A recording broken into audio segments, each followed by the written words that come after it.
গুরুত্বপূর্ণ একটা ঘটনা শুনতেছি আমরা। রসুলকে জাদু করেছে জুরাইক গোত্রের এক ব্যক্তি, বনু জুরাইক গোত্রের এক ব্যক্তি। সে হলো ইয়াহুদি, তার নাম লাবিদ ইবনুল আসম। বলেন লাবিদ। আলেম ছাড়া অন্য যারা আছেন আপনাদের পুরোটা মনে থাকবে না। লাবিদ ইবনুল আসম পুরা নাম, আপনারা শুধু একটু মনে রাখেন, বলেন লাবিদ। এই লাবিদ রসুলকে জাদু করছে। তো জাদু করার পর কিভাবে জাদু করছে এটা আবার মুসনাদে আহমদ সহ অন্যান্য বর্ণনায় আসছে। এই লাবিদ কি করছে, তার মেয়েদের মাধ্যমে রসুলকে জাদু করছে। তার মেয়ে নবীজির খাদেমের মাধ্যমে, কোনো এক খাদেম হয়তো নবীর দরবারে আসা যাওয়া করে, অনেকেই আপনার রসুলের দরবারে আসা যাওয়া করতো, হয়তো কারো মাধ্যমে কি করছে, রসুল্লাহ সাল্লাল্লাহু আলাইহি ওয়াসাল্লামের মাথার চুল মুবারক এবং মাথা যে আশ্রয় যে চিরুনিটা, এই চিরুনি আনছে।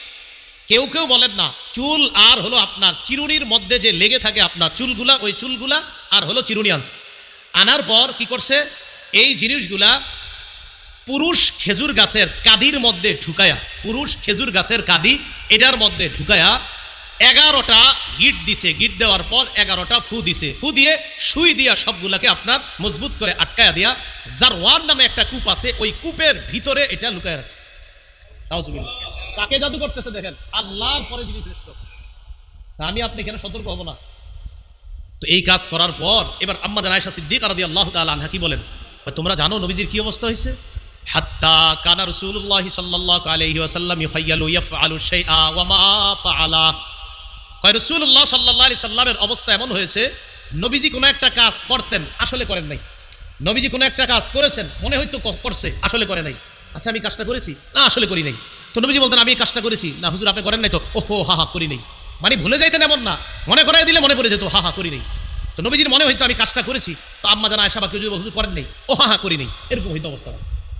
তো আম্মা জান আয়েশা বলেন নবীর যখন এই অবস্থা হয়েছে, রাসূলুল্লাহ সাল্লাল্লাহু আলাইহি সাল্লাম খুব পেরেশান হয়ে গেলেন।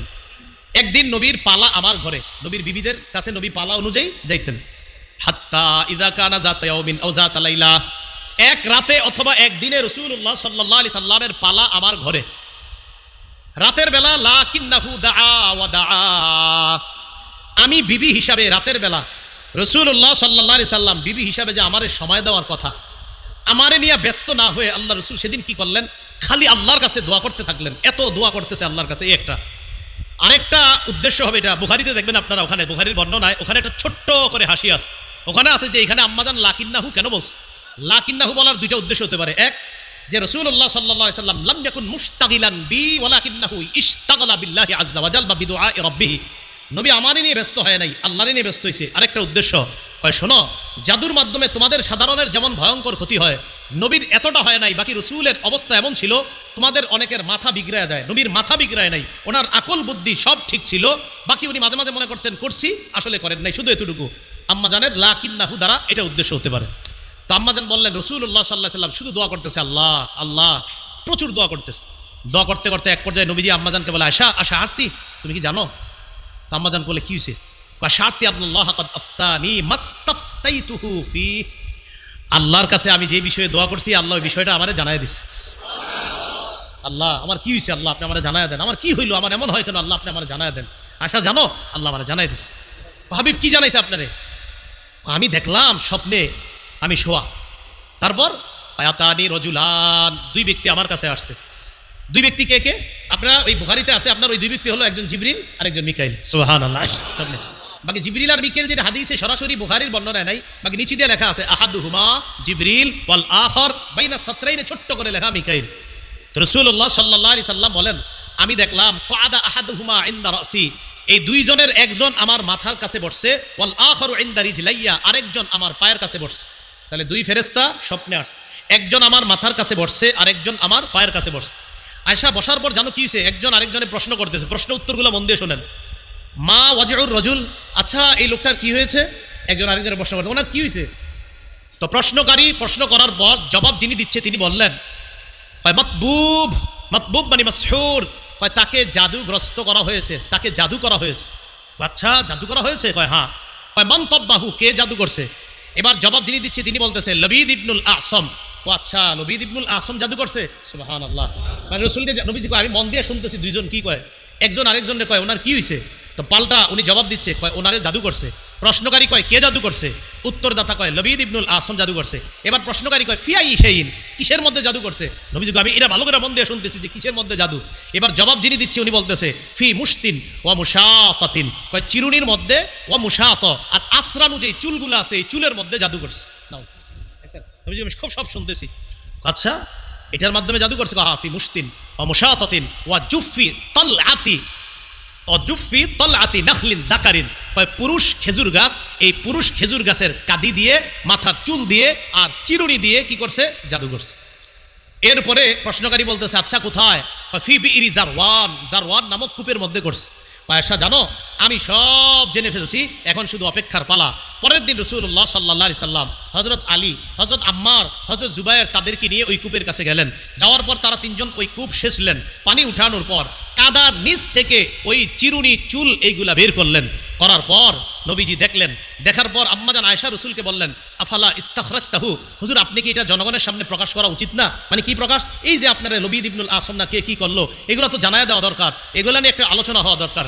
নবীজি বললেন আয়েশা কারিহতু আন উসাব্বিরু আলান নাস, কারিহতু আন উসাব্বিরু আলান নাস ফিহি শাররা। আয়েশা যে বিষয় ফিতনা হয় এই বিষয়ে আমি এড়ায়া যাই, এইগুলো আলোচনা হইলে আরো বেশি বাড়বে, এই আলোচনা আমি আনতে চাই না। রাসূল আদেশ করলেন সুম্মা দুফিনা, তখন ওইগুলাকে কি করা হলো? দাফন করে দেওয়া হলো। তো নবী বিষয়টা কি করলেন? যে উনি এইটাকে দাফন করে দিলেন আর বললেন আয়েশা এইগুলা নিয়ে আলোচনা করলে খালি আলোচনা হবে আর মানুষ আগ্রহী হবে, দেখি কিরকম চুলটা কেমন নবীজির, চিরুনিটা কেমন, তো এইগুলা নিয়ে অনেক আলোচনা হইতে পারে। এই জন্য আয়েশা আমি আদেশ করে দিছি এগুলার যেন দাফন করে দেওয়া হয়, দাফন করে দেওয়া হয়েছে।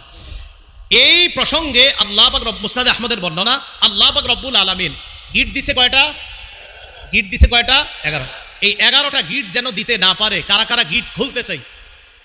হ্যাঁ, গিট যেন আমাদেরকে দিতে না পারে। আল্লাহ পাক রব্বুল আলামিন সূরা ফালাক আর সূরা নাস এই দুইটার একটার মধ্যে 5 আয়াত আর একটা 6 আয়াত, মোট 11 আয়াত। ওই 11টা গিট যেন আপনার ক্ষতি করতে না পারে এই 11 আয়াত আল্লাহ দান করছে। এই জন্য প্রতিদিন ফালাক আর নাস মিস করবেন না। বাচ্চাদেরকে কি করবেন? ফালাক নাস করে ফু দিবেন। ছোট বাচ্চাদেরকে ফালাক নাস সূরা ইখলাস এগুলো পরে কি করবেন? ফু দিবেন প্রতিদিন। কথাগুলো কি বুঝে আসছে সবার? তাহলে জাদু এটা হলো হারাম, জাদু আমরা কাউকে করব না, কেউ আমাদেরকে যেন জাদু করতে না পারে। আল্লাহ পাক রব্বুল আলামিন আমাদের সকলকে একটু মন দিয়ে যে বিষয়গুলো বুঝলাম, জিবরিল, মিকাইল, ইসরাফিল, রসুল, যত আসমানি কিতাব আছে সব আমরা বিশ্বাস করি। আল্লাহ পাক রব্বুল আলামিন বলেছেন জিবরাইলের শত্রু তারা যারা আল্লাহর শত্রু, যারা মিকাইলের শত্রু, যারা ইসরাফিলের শত্রু। আর আল্লাহ বলেন জিবরাইলের শত্রু ইহুদিরা, তারা জিবরাইলকে শত্রু মনে করে। আল্লাহ পাক রব্বুল আলামিন আরো বলছে ওয়াদা ভঙ্গ করা ইহুদিদের স্বভাব, আমরা কখনো ওয়াদা ভঙ্গ করব না ইনশাআল্লাহ।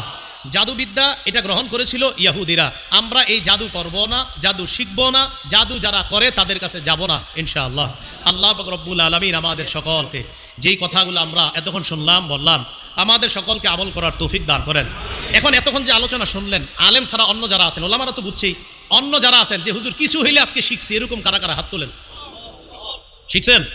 আচ্ছা এবার সবাই তো কিছু শিখছেন, সবাই হাত তোলেন। হাত নামায়েন না, তাহলে আমি কিছু শিখাইছি বইলা মনে হয়, তাই তো? হাত নামায়েন না, আমি কিছু শিখাইছি বইলা মনে হইতেছে, তাই তো? তাহলে আমরা আজকে দুই পক্ষ কিছু শিখলাম এবং ওই মাধ্যমটা ছিলাম আমি, ঠিক না? আলহামদুলিল্লাহ। তাহলে